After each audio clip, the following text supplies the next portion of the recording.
नमस्कार महाराष्ट्रातील माझ्या सर्व अभियोग्यताधारक बंधू आणि भगिनींनो, सर्वांना श्री स्वामी समर्थ.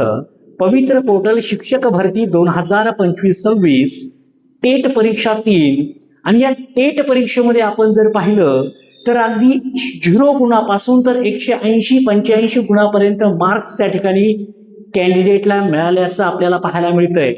प्रश्न असा निर्माण होतोय की एखाद्या उमेदवाराला एकच गुण आहे आणि एखाद्या उमेदवाराला 180 गुण आहेत, तर नक्की 1 मार्क असणाऱ्या उमेदवाराला प्रेफरन्स येतील का, असाही प्रश्न बऱ्याच उमेदवारांकडून विचारला जातोय. काही जण म्हणतायत मला 50 मार्क्स आहे, काही जण म्हणतायत मला 70 मार्क्स आहेत. असे अनेक प्रश्न त्या ठिकाणी येत आहेत.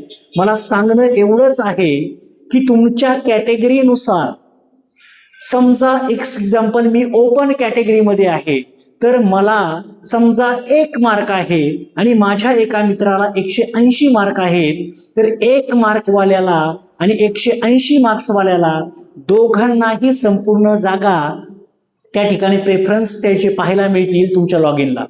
म्हणजे सांगायचंच एवढं, थोडक्यात सांगायचं म्हटलं तर समजा एखादा कॅटेगरीचा उमेदवार आहे, तर कॅटेगरीच्या उमेदवाराला देखील अगदी एखाद्याला 1 मार्क आहे आणि त्याच कॅटेगरीवाला एखादा दुसरा विद्यार्थी असेल, त्याला 180 मार्क्स आहेत, तर दोघांनाही देखील सेम प्रेफरन्स जनरेट होणार आहे. असं काही नाही की मला प्रेफरन्स कमीच येतील माझ्या गुणांनुसार, प्रेफरन्स दोघांनाही सारखे असतील. पण ज्या वेळेसला दोघेही प्रेफरन्स देतील, त्यानंतर रिकमेंडेशन होणाऱ्या संस्था मात्र दोघांना सारख्या नसतील.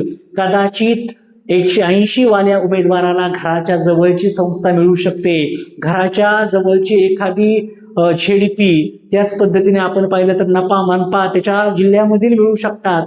परंतु ज्याचे गुण कमी आहेत त्याला त्या ठिकाणी कदाचित रिकमेंडेशन देखील येणार नाही. हा दोघांमधला फरक आहे. म्हणजे जाहिराती या सर्वच्या सर्व अगदी 1 गुणावाल्याला देखील त्या ठिकाणी पाहायला मिळणार आहेत. तर या भरतीमधून तुमचं काम व्हावं यासाठी सर्वांना all the best. Thank you so much.